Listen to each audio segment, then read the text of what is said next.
தனுசு ராசி என்பர்களே, இந்த மாத பலன்படி எல்லா விதத்திலும் நன்மை உண்டாகும். குலதெய்வ வழிபாடு நன்மை தரும். வெளியில் கொடுத்த பணம் கைக்கு வர தாமதமாகும். வீண் எதிர்ப்புகள் அகலும். நீண்ட நாட்களாக விடை தெரியாமல் இருந்த கேள்விக்கு பதில் கிடைக்கும். எதிரிகள் வகையில் சற்று கவனமுடன் செயல்படவும். உங்கள் பேச்சில் பொறுமையும் நிதானத்தையும் பின்பற்றுவது நன்மையை தரும். மனோதிடம் அதிகரிக்கும். உறவினர்கள் மிகுந்த எதிர்பார்ப்புகளுடன் பழகுவார்கள்.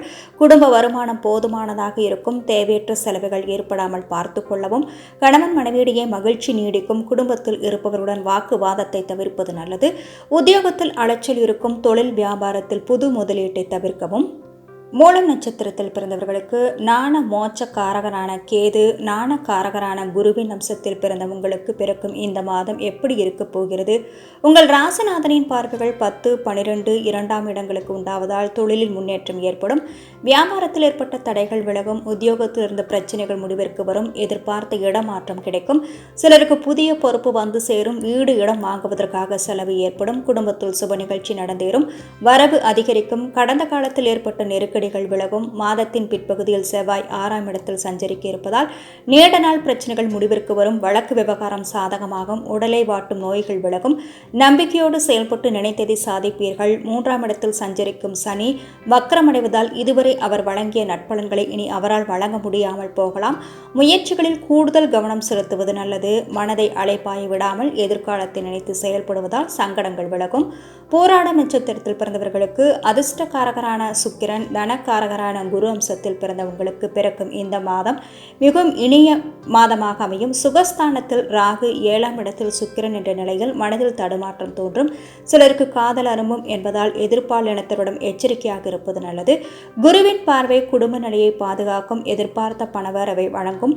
செய்யும் தொழிலில் லாபத்தை ஏற்படுத்தும். உத்தியோகத்தில் எதிர்பார்ப்புகளை அடைய வைக்கும். சப்தம சூரியனால் ஒரு சிலருக்கு இடமாற்றமும் ஏற்படும்.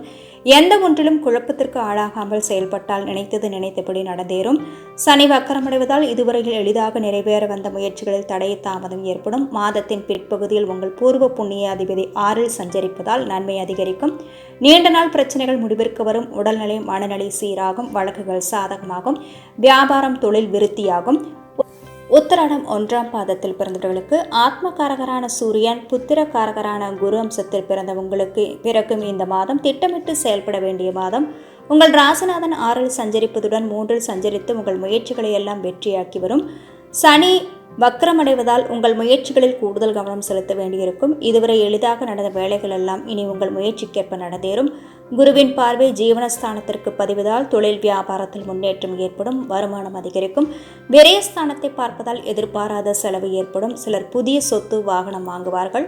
குடும்பத்தில் சுப நிகழ்ச்சி நடந்தேறும். தனஸ்தானத்திற்கு குருவின் பார்வை பதிவதால் வரவு அதிகரிக்கும். எதிர்வரும் செலவுகளை உங்களால் சமாளிக்க முடியும். எத்தனை பிரச்சனைகள் ஏற்பட்டாலும் அதிலிருந்து உங்களால் விடுபட முடியும். காலையில் சூரியனை வழிபட வாழ்க்கை சுபிட்சமாகும்.